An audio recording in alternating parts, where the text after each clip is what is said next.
Salut les Dialychus Addicts, je suis Pierre, j'habite toujours à Nice. Et l'année dernière, j'ai repris des montres qui étaient en ma possession, je les ai restaurées pour les plus anciennes et révisé les plus récentes. Et vous savez quoi?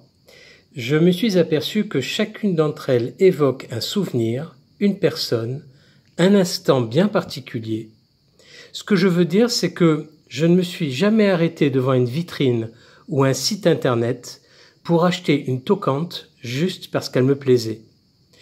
Je me suis aperçu que pour me plaire, une montre doit marquer pour moi un instant important et je voudrais vous en présenter une qui est ma montre que je qualifie d'inestimable.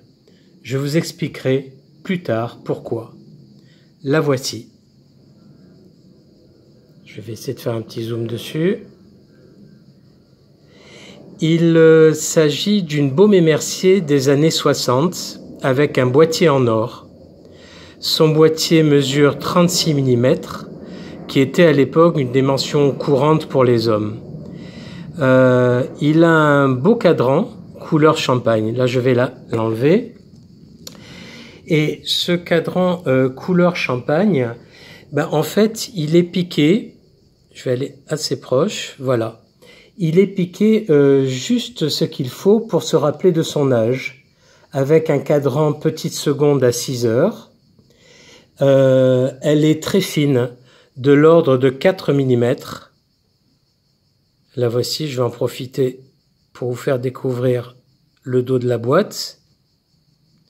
Voilà, numéroté.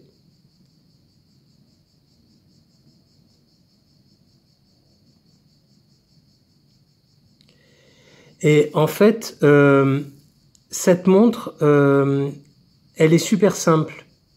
En tout cas, son originalité, c'est son bracelet. Alors actuellement, comme vous le voyez, je la porte sur ce bracelet cuir, imitation autruche. Il lui va assez bien, je trouve. Mais ce n'est pas ce bracelet dont je parle. Le bracelet dont je parle, je vais poser la montre ici. C'est cet incroyable bracelet en or lui aussi, que voilà. C'était son bracelet d'origine en fait qu'avait choisi son propriétaire. Mais ce n'est pas pour cette raison qu'elle est inestimable. C'est juste que derrière ce bracelet, cet homme, il devait y avoir quelqu'un de raffiné qui l'a porté. Alors, je ne connais pas le calibre de la montre. Il s'agit d'une montre automatique à remontage manuel. Mais ce qui me fait penser aussi qu'à l'époque, écoutez, cette personne remontait une fois par jour, comme je le fais aujourd'hui, et donc a touché sa couronne quotidiennement. Elle fonctionne parfaitement. Et comme je vous l'ai précisé précédemment, je l'ai faite restaurer, c'est-à-dire nettoyer, huiler et poli. Vous voyez, ce garde-temps porte bien son nom. Il garde le temps et les souvenirs qu'il renferme. Tenez, je vais prendre un contre-exemple.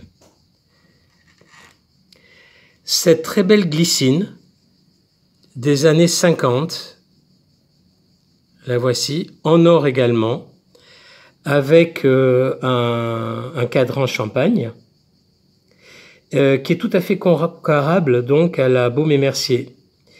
Mais le problème, c'est qu'elle ne m'inspire absolument rien.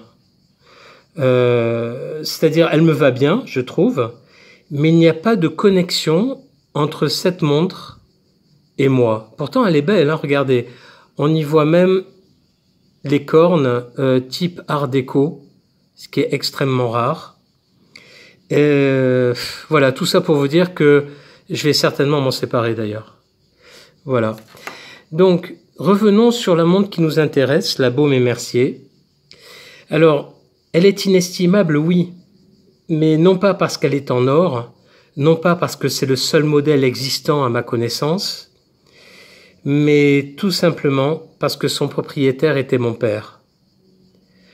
Pour moi, une montre n'a de valeur que si elle a une histoire, particulièrement Une montre qui vous rappelle qu'elle traverse le temps au rythme des saisons, des secondes, des minutes, des heures, des années et des générations. Allez, bon, c'était juste une parenthèse sur la valeur émotionnelle que je donne à mes montres, et ça, c'est magique. Est-ce que vous ressentez la même chose? Alors regardez votre montre, quelle qu'elle soit, lorsque vous la portez au poignet. Vous l'aimez car elle est tout simplement belle et elle permet de vous affirmer, ou alors parce qu'elle vous rappelle une personne, un moment important de votre vie. Pour ces deux raisons, peut-être. Allez, à bientôt les amis. Bye bye, merci de m'avoir écouté.